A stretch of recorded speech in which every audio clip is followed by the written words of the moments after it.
Okay, welcome in. Thanks for being here today. This is the first video in a series.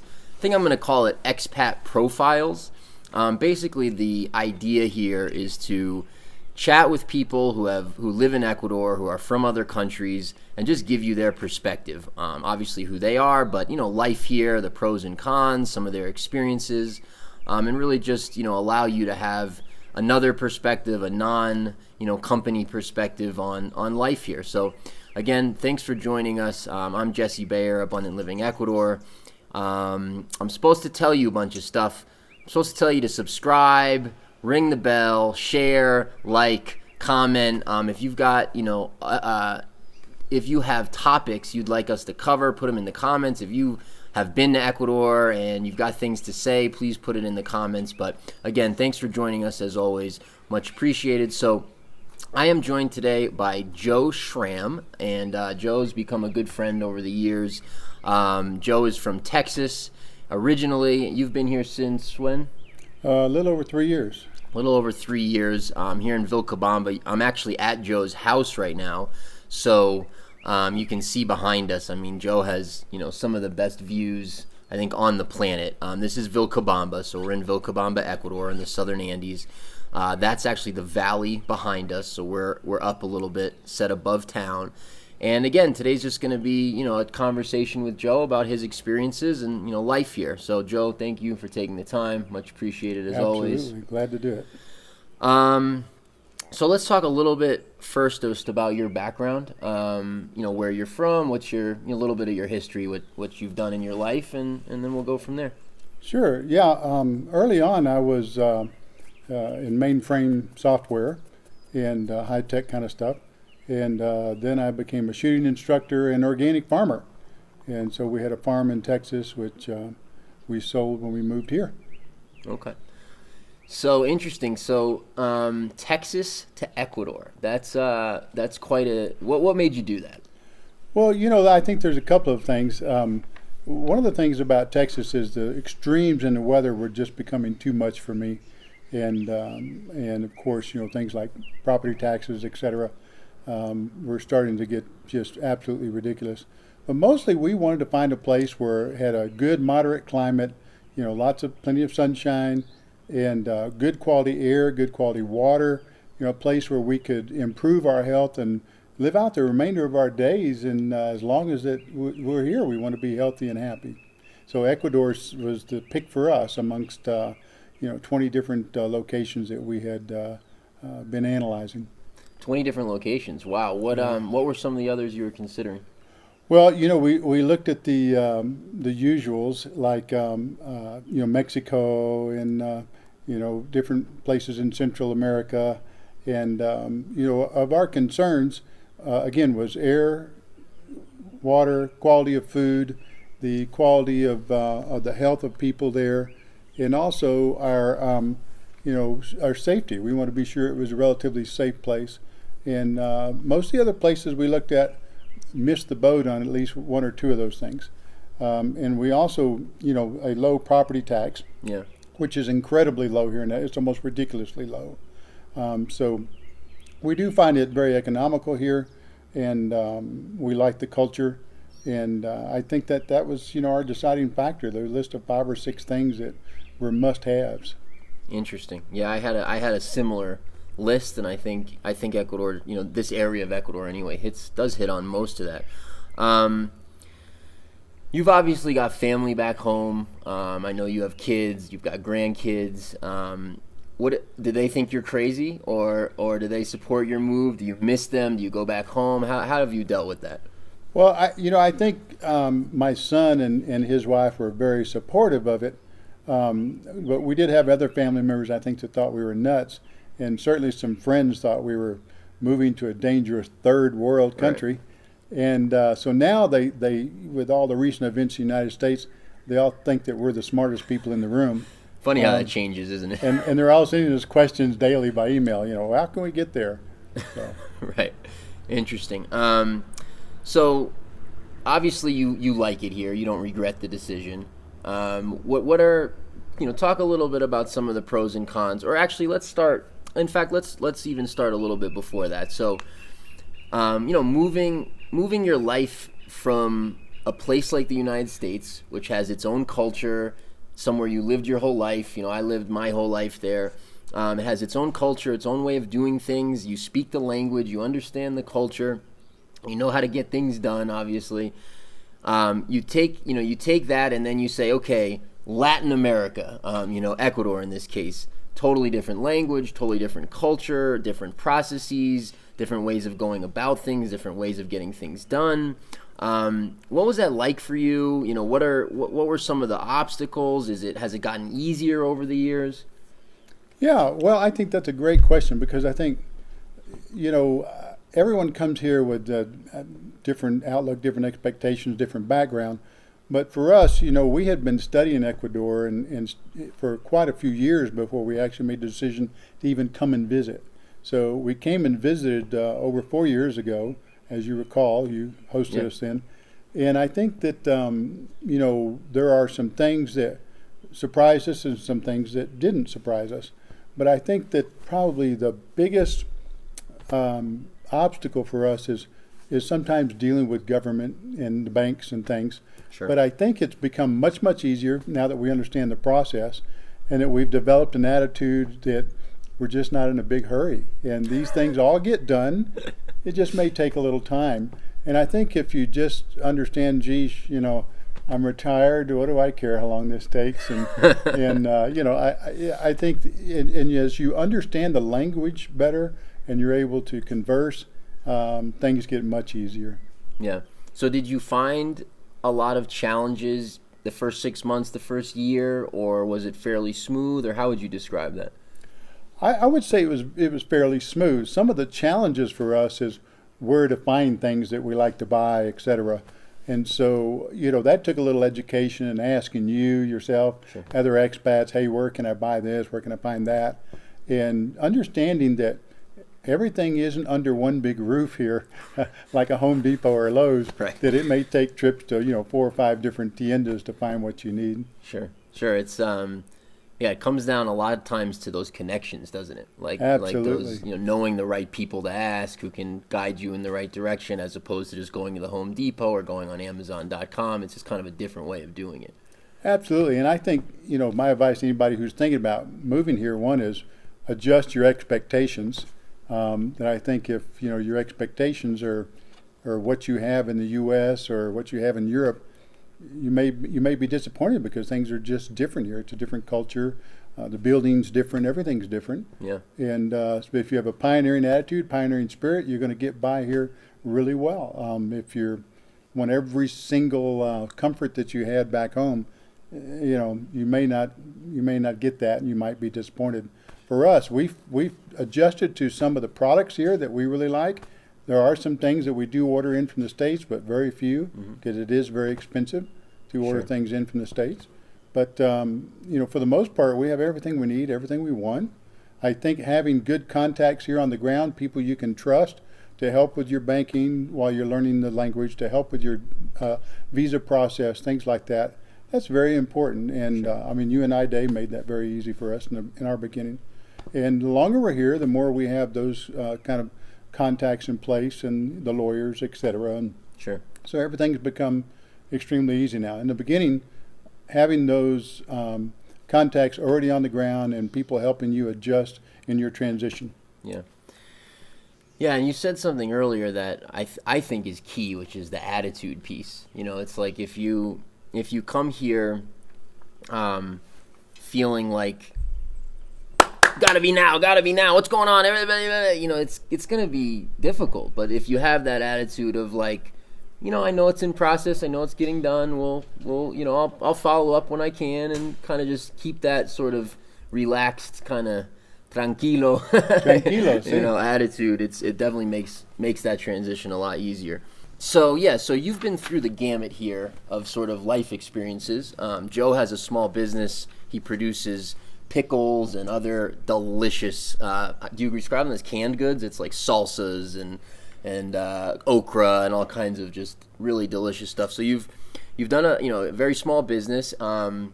You've bought property, which is I think a lot of people are probably interested in. You've bought property. I I don't think you rented here, right? You went right to. Did you Oh, rent for a little bit? we did rent in Hacienda San Joaquin for about 2.5 months. Oh, that's right. And Yeah. while we were on our property search. Okay. And I would suggest to everyone that maybe they rent first, Sure. you know, for 6 months to be sure of where it is you want to live. Because as Jesse says in many of his videos, 10 minutes, you know, travel time gets you a completely different microclimate. So here where we are, we're at about 6,400 feet, which it's quite cold at night. It's, you know, 57 degrees at night, and it warms up. Right now it's about 75. Rarely do we hit 80 here. In Vilcabamba, it's warmer by almost 10 degrees. Yeah. No, and just to harp on that for a second, you're looking at Vilcabamba behind us. So, I mean, we're, 5 minutes drive down the road to Vilcabamba, but we're just up in the mountains. So you get that.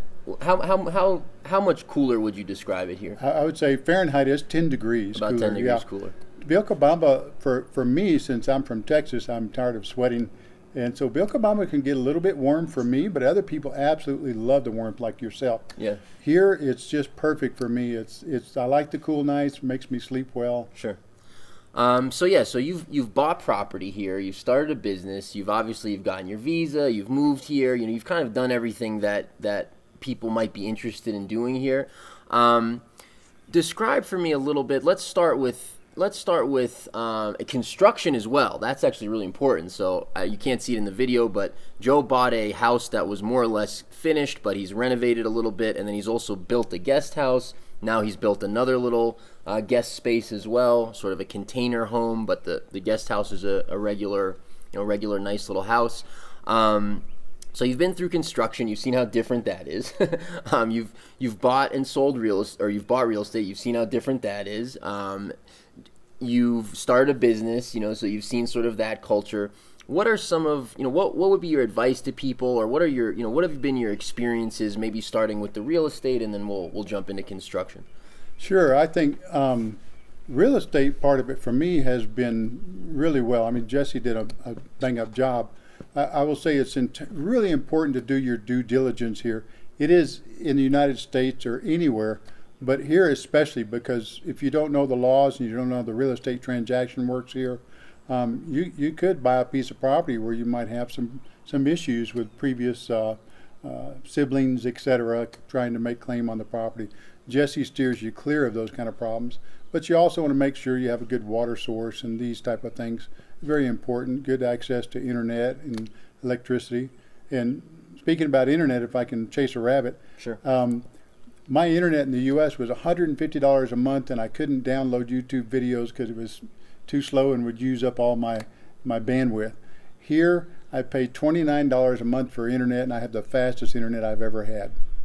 Isn't that funny? It's like in this third world country. Third world country. Right. Yeah. So it's so the real estate process. It's important to have a professional helping you, I believe. In the building process, the same way.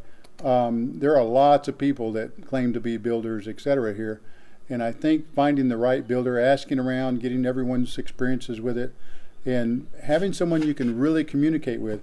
If they don't speak English, then you need a translator that speaks incredibly good English so that you really understand the process. And I think being firm but extremely polite, that's the big mistake that most expats make here, is they become angry very quickly, as they would in the U.S. maybe, and they forget the politeness about starting a conversation with, how are you, how's your family, is everything going well, before you launch into a business discussion and start to complain. I think rather than complain, say, you know, I have an issue and could you help me resolve this? Right. And they're much, much more receptive to that than, you've made a mistake and I need you to fix this now. They're not receptive to that at all. I mean, it's great advice. I give, similar advice. I think that's great advice. And so in your experience in construction, having built a house, a guest home, and obviously you've done a ton of other work on the property, so you've hired contractors and builders and architects and all that. How different is it from the States? Is the quality much worse? Do you have to be much more hands-on? I mean, what would be, describe that process a little bit for people?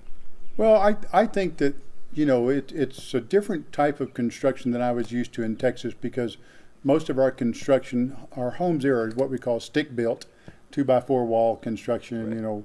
with a masonry overlay. So you don't see that here at all. I mean, here it's going to be brick and mortar and some steel. And my advice would be to build a home as much out of steel as possible. And I think the mortar and cinder block construction is great, and as little wood as possible exterior, because it does rain a lot in this country.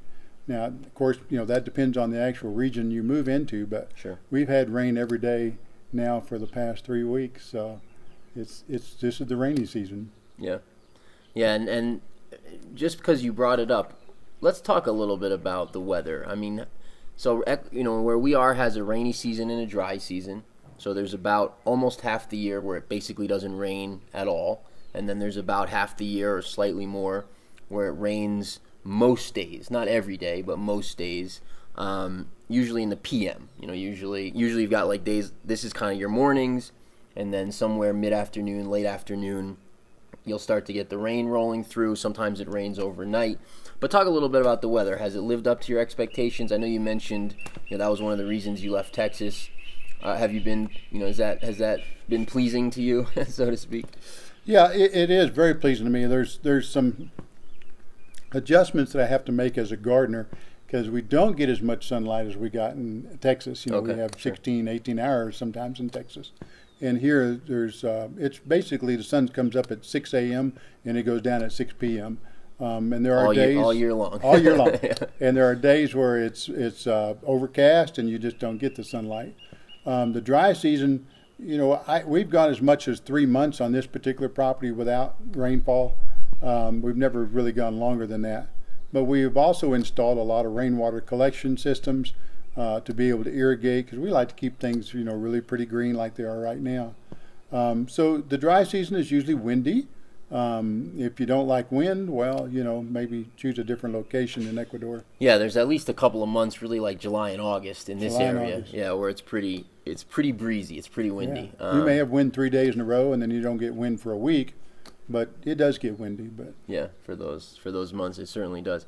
And Joe, that's another interesting. So Joe's, what do you got on the property? He's got greenhouses, so he's growing all kinds of veggies. You've got mangoes, you've got papayas, you've got all kinds of stuff. How's that experience been for you? I know you're a little bit higher. I know you've described to me in the past it doesn't grow quite as well maybe here as it does down in the valley, slightly warmer. Or what's been your experience yeah, there? some products I think grow better in closer to the river in the lower areas where it's warmer. But we get very good citrus growth here at 6,400 feet, and even with the cool nights, I've got oranges coming in right now, papayas, bananas. We've got apples that grow very well here. We've got a lot of apples on the apple trees. I've got mangoes right now that are coming in. I just planted yesterday another 3 avocado trees. We've probably got close to a dozen avocados. Avocados on that tree over there you can't see, but there's some huge ones on that tree right now that need to be picked way up high on that top. See a great big one? Looks like a giant softball. Yeah. So the avocados do pretty well here. They don't like the wind, but they still do okay. They do pretty good. Sure. So I think, there are some things that, we don't like to grow here unless it's in the greenhouse, like tomatoes. They like it really warm. A little bit warmer. But I've got peppers growing over there, and zucchinis, and Swiss chard. I got green beans in that garden right there. We got almost 30 different types of medicinal plants. Oh, wow. Every kind of herb you can think of. We're growing it all. Sweet potatoes. You mentioned health to me previously. That was one of your one of the one of the factors that you thought about when you were moving here. What's your experience been like? Did that work? Has it been was that successful, or what do you think of if someone is interested in coming here for health reasons? Would you give that advice, or? I'm still vertical. Yeah, I would give that advice. I a lot of my mainstream doctors back home warned me about coming to a third world country to about the healthcare, etc. And my experience here has, and not everyone has this experience, but my experience has been phenomenal. I am much healthier than I was when I left Texas. Digestively, I'm healthier. My heart is much healthier. My blood pressure is moderated. I mean, it's extremely good now. I'm off of all the medications that the mainstream doctors were giving me, and I'm doing better than I ever have. My weight, I lost probably 30 pounds, maybe 40, and there's a lot of walking up and down the hills here, so that accounts for some of it. I think that my experience with the healthcare system here has been extremely good. I had a retina tear and had to have surgery, and I went to Cuenca, the best retina surgeon in all of Ecuador. Remarkable, made my eyesight even better than it was before. Very concerned I was going to lose my eyesight. My eyesight's great. I only wear glasses now to read a little bit. Nice. Then I had hernia surgery. That went extremely well. And I'll say all those surgeries combined, the total cost was less than $5,000. And the insurance that I had here paid 100% of it. Really? Wow. Yeah. And what are you paying yearly or monthly for that insurance policy? At that time, I was paying $600 a year for me and $600 a year for Lisa. My insurance right now, I'm paying $50 a month. The insurance I had then is not available anymore. But the insurance now is $50 a month, and this actually covers a lot more. It covers up to $140,000 a year. So, which would be impossible to spend in Ecuador. You could do it, but you'd have to have open heart surgery to twice. To spend that much. Yeah. Talk to me a little bit about your social life. You're in Vilcabamba, which in this region is where most of the foreigners are. There's some in Loja, but most of the foreigners in this region concentrate in and around Vilcabamba. It's a very eclectic community. There's lots of different, groups and types of people here. I would describe you as, a fairly normal American, fairly sort of, standard American. I mean, you were a farmer, you were a champion marksman, you were an instructor in firearms. You've been involved in various businesses and, as an entrepreneur and as a business owner back home from Texas. I mean, pretty normal guy. You and your wife Lisa, came here. You've been here several years now. What's the social life like in Vilcabamba? Do you have friends? Do you find it fulfilling? Do you stay away from people? What's your experience been in that regard? Well, I think based if you listen to people who live in Cuenca, they'll tell you everyone in Vilcabamba is crazy, drug smoking hippies, right. And that's what they told me when I rode on the van from Vilcabamba to Cuenca. I disregarded all of that, and you have to really take things for yourself and really investigate. I thought we would be the only conservatives in Vilcabamba, and it turns out that's absolutely not true, that it's almost 50-50. So there's a lot of political discussion if you go to the right places to have it. If you don't want to have political discussion, you don't have to. There are a lot of different types of people. And we just kind of appreciate everybody for the value that they bring to the table. And for instance, there's every kind of natural healthcare provider you can imagine lives in Vilcabamba. So there's probably 200 different types of healthcare providers. You could get everything from, Thai massage, to chiropractic. And then, of course, there's the basic hospital here. There's 3 doctors in town, regular MDs. And so, everything's available here. There's people who have some different ideas than us, but they're not mean about it. They don't force their ideas on us. I still associate with some of them, and some of them I don't. It's a really smorgasbord from which you can pick and choose very easily. And I think, the social life here is actually a lot better than I thought it would be. There's a lot of parties to go to. There's lunches every day. Someone's always inviting you to lunch. There's trips to Loja. We all go to the movie theater in Loja. That was pre-pandemic. But they have English-speaking movies in Loja, so we all get together and go and watch the Star Wars movie. So, there's a lot of good social life here. And for those that don't know, Loja's the city in this area. It's about 45 minutes away from Vilcabamba, about 250,000 people, where if you're doing like a large shopping or things like that, you're generally going into Loja. Everything's available in Vilcabamba as well, but the selection and variety and sometimes prices are a little better in Loja as well. So people usually go to Loja if you're doing furniture shopping or you want to go to the movie theater or see a show or some things like that. Okay, cool. What about food? Talk to me a little bit about that. Any interesting thoughts there? Yeah, I have several thoughts here. The food here is much more pesticide free. Now, I will say that the term organic is kind of relative. People here sometimes will tell you things are organic when they're not. So you have to kind of go to the farmer's market and pick out who you want to buy from, and you'll learn that process very quickly. So there is good quality food here that's full of minerals, which we're deficient in all the U.S. soils. So that makes a huge difference here. So that's going to make a huge difference in your health. The other thing I would tell you about food is Ecuadorian cooking is, to me, excuse me, it's very, very bland, but I've had to pick my Ecuadorian restaurants that make things that I like. And so I have about 4 or 5 restaurants in Vilcabamba. I like different things on their menu and we circulate around. But there's also some very international cuisine available in Vilcabamba. So if you like things like curry and pizza, etc., that's all available here, and it's good. Yeah, yeah. It's have you done much traveling? Have you spent time on the coast or in other areas?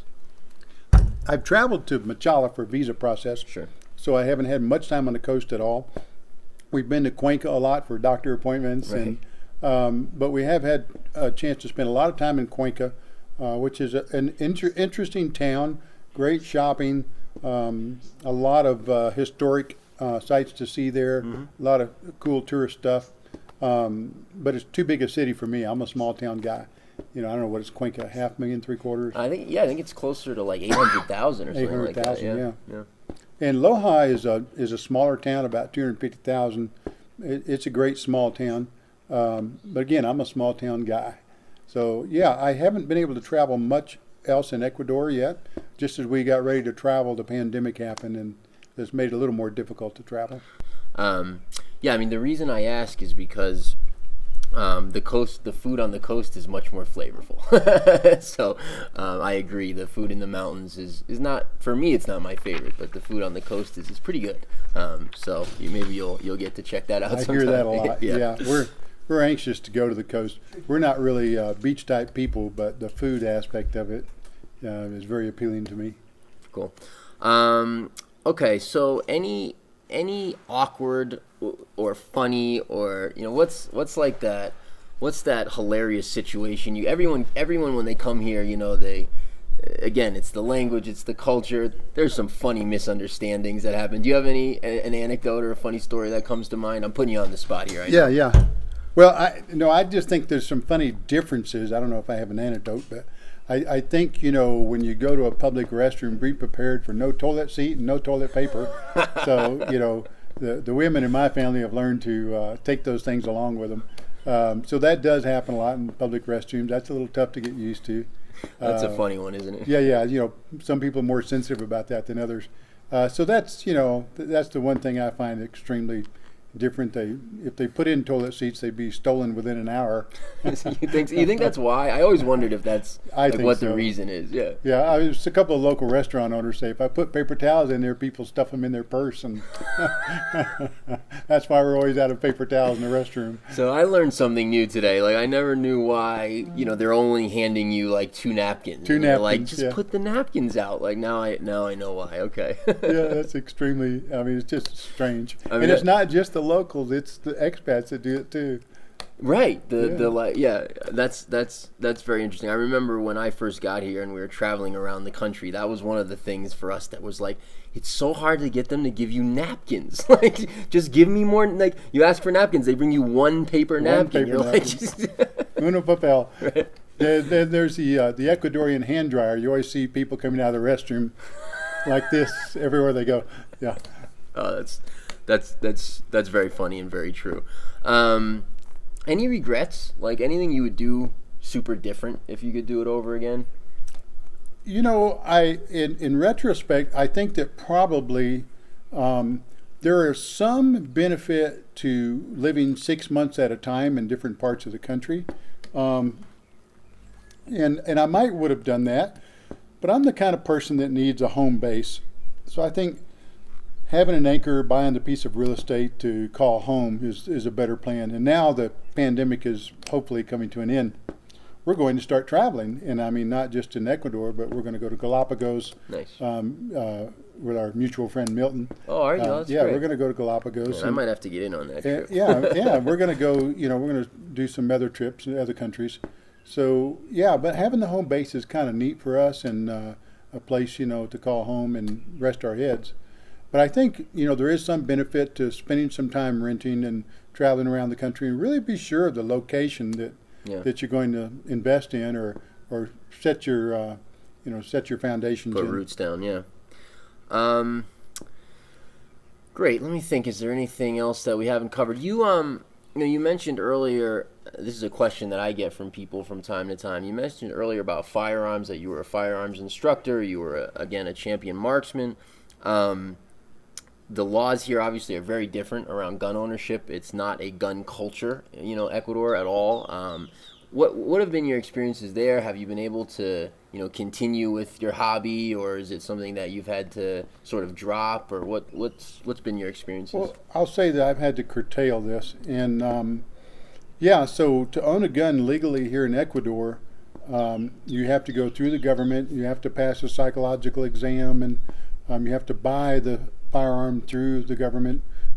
You have to buy the ammunition through the government. You're only allowed to have so much ammunition. But there are other ways, of course, that I wouldn't be comfortable talking about. And there are people here who can help with that. Sure. I do have a friend who's about to open up a gun range in San Jose. And so that's coming. Vilcabamba? You're in Vilcabamba? Yeah. Wow. Oh, so that's cool. coming, and he has a security company that's just been approved. He'll be one of the 3 places in Ecuador where security guards will get trained. And so that's coming cool. up. There's been a gun club over in Loja there for a while. Mm-hmm. I don't know if it still exists, but so yeah, these things kind of come and go, but this new gun club is coming, and I think that's going to be, lots of fun. How important is it to speak Spanish to live here? It's not absolutely necessary, but I think to really gain appreciation for the fullness of the culture, knowing the language really helps. And we're at the point where I wouldn't call ourselves fluent, but we're able to converse, to buy things without misunderstanding. I think that's kind of important. If you're not going to take an interpreter with you everywhere, you need to at least be able to converse enough to make sure that you're buying the item you came for at a proper price. So education in those areas is important, and knowing the language, I think, is pretty important. First of all, I think it's a sign of respect to the culture that you respect them enough to try to learn their language. And I've had that experience at a local hardware store. There, one lady there hated my guts when I first started doing business there, and now she's welcoming to me, likes me, Sure. asks me questions about my family because she sees me attempting the language and trying to become part of the culture. How would you describe the culture overall? Are they welcoming? Are they uppity-ish? Are they what are some of the pros and cons of the culture? Well, I think for the most part, yeah, they are. I think that there are some expats who come here who give us all a bad name, Mm-hmm. and so some of them are a little bit cautious till they get to know you. But for the most part, I mean, right away we made great Ecuadorian friends. Of course, we did have Ecuadorians living on the property at that time, and but we made some great, long-lasting Ecuadorian relationships, and with both shopkeepers, with just general people. I think there are some who don't particularly care for gringos because of their experience with what I call cranky old gringos. Sure. And so the more we can do to reverse that opinion, I think the better expats we become. Yeah, and it's such a the culture is just so based on respect, as you kind of mentioned, as you touched on, and I think from my perspective, this is so critical. It's just having respect for people, and it's like, that gets reciprocated, and then the reputation goes out that it's like you're a good guy, and then life's good. But the opposite of that is also there. As you mentioned, you go around sort of being a jerk, that reputation goes out, and all of a sudden those doors are closed to you that that would have been open if you had just smiled and been a nice guy. just as somebody in New York coming to Texas might be considered a jerk. Absolutely. Because they're not used to the Texas culture, we're not used to the New York culture. 100%. So the more you can do to blend in, and I think the real important thing is you may have a bad experience with a particular business owner or tienda. You cannot slander them in this country. Right. You'll find yourself in trouble with legal trouble. Yeah. Yeah. It's like they have very strong, very strict, like what I would describe as like libel and slander laws, where if you can be shown to have hurt somebody's business by something that you said publicly, you can actually be in legal problems for that. Yes. So it can cost you money. It's a great point. So yeah, I think the people here are great. You have to get used to the Latin American culture, and it's a little different in each region, just a tiny bit different, as the dialect is a tiny bit different. Totally. So would you say the bureaucracy is the biggest drawback to life here, or is there something else that jumps out to you? Yeah, I think bureaucracy is a big one, but of course, depending on what you do in the United States, it can be a big drawback there too. Big time. So I hate to paint it that bleakly. They don't have the systems that we have in the U.S. to be able to handle a lot of the paperwork, et cetera. It's coming, and they're getting better at it. Now our visas are actually tied to our cedulas. It's all electronic. Okay. So that's a new thing. So it's coming, and they're getting better. When my first experience at the visa office with there's 15 people all doing the same job of what one person could do, I was really befuddled by that. And then as I sat and contemplated over that, I went, well, there's 15 people who are actually being employed. So maybe this is not a bad thing. Right. Sure. Before I let you go, Joe, anything we haven't touched on you want to talk about, or any sort of tips or advice that you want to give before we wrap up? Yes, I think really, adjust your expectations and be willing to be flexible. You're going to find land here that's absolutely beautiful, and you just is breathtakingly beautiful. But don't let those emotions overcome you. As anytime when you buy real estate, it should be based on facts and not emotion. And I think that some people come here and they buy properties that they overpaid for because of the beauty. And so I think you have to be careful about that. When you rent, I think be very, very clear on the contract. Be sure you understand your rental contracts. It's very important. We rent property here. We rent the casita, and we have a contract that's both in English and Spanish, so that everyone knows what we're doing and there's no misunderstandings. Notaries here are actually more important than lawyers, and notary usually has more education than a lawyer, and sometimes even costs more. Yeah. But I think having things notarized here is very important, and just be sure that who you're dealing with is trustworthy. Sure. And I think you can figure that out by making friends with the right expats, the right Ecuadorians, and then you'll find those people. And just surround yourself with like-thinking people and people that you consider to be trustworthy, and you'll be just fine. Again, guys, bell, subscribe, share. They get mad at me if I don't say this stuff. Give it a thumbs up. Give it a thumbs up. Thanks for supporting the channel. Please share again if you like this. Give us a thumbs up if you like it. Comment. Give us some comments. It helps us get the videos out there. Joe, thank you so much for taking the time today. I really appreciate it. We're glad you're here.